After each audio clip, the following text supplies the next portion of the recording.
Останете там, където сте. Седнете, отпуснете се, затворете очи. Оставете умората да си отиде. Ако има болка някъде в тялото й, позволете й да си отиде. Пуснете я, освободете болката. Изхвърлете тъгата. Оставете я на прага. Тя ще почака. На излизане от стаята. Ако много я искате, ще можете отново да си я вземете. Сега я оставете. Нека почака. Нека тъгата потъгува за вас. Чуйте музиката. Позволете на звуците да погалят сетивата ви.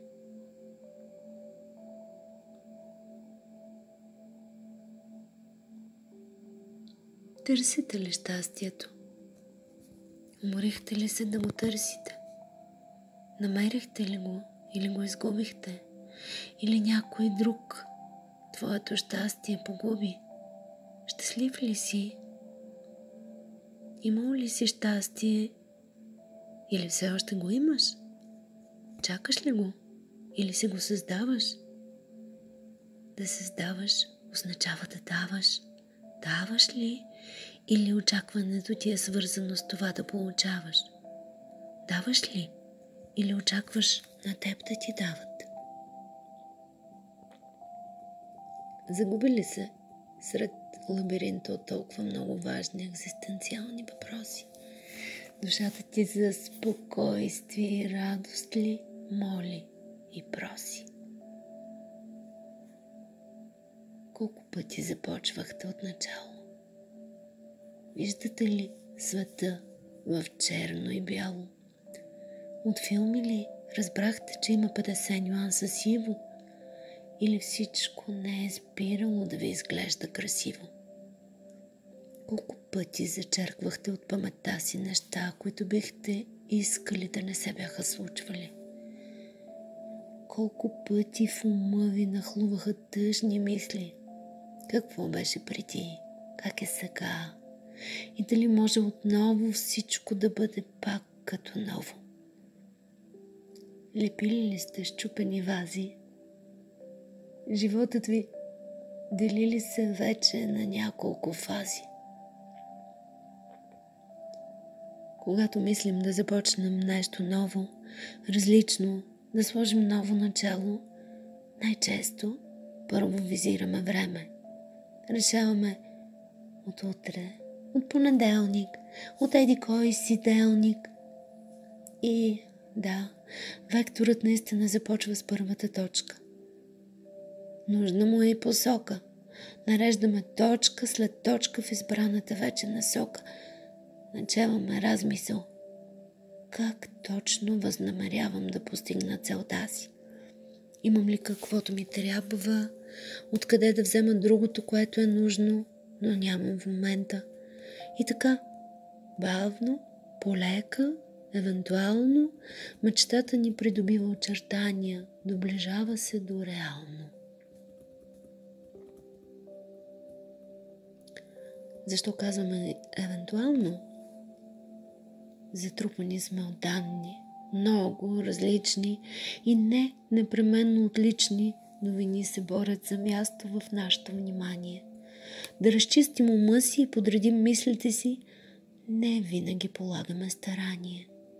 В ума ни прииждат всевъзможни и не непременно са посочни информационни потоци. Едни ни насочват напред и нагоре, други навеждат главата и мислите ни надолу.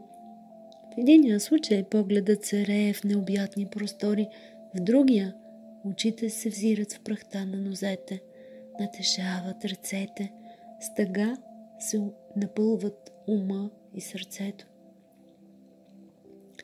Леки са мислите ни, когато поглеждаме към висините.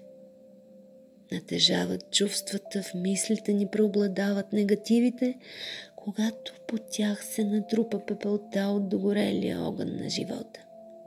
Там, където пламъка е бушувал, след топлината и светлината остава само жарава.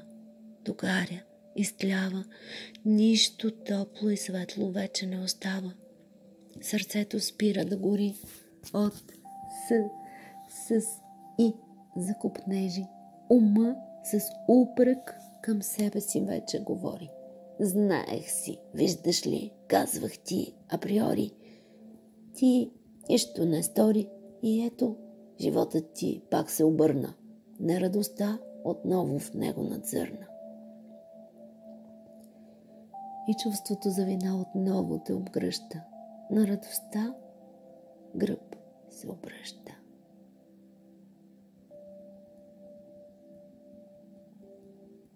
Завъртат се дните, закърняват мечтите, загробяват петите, забравяте какво е усещането да летите. Важно е с кого живота си ще споделите. И също е важно да знаете, ако искате живота си да промените, не от нов партньор или ден се нуждаете. Нужно е отново да започнете да мечтаете, да дързаете, страстта си да знаете, силата си да познаете. Не мислете за това, от което се нуждаете. Кой сте? Какво можете и какво на света ще дадете? Това заявете.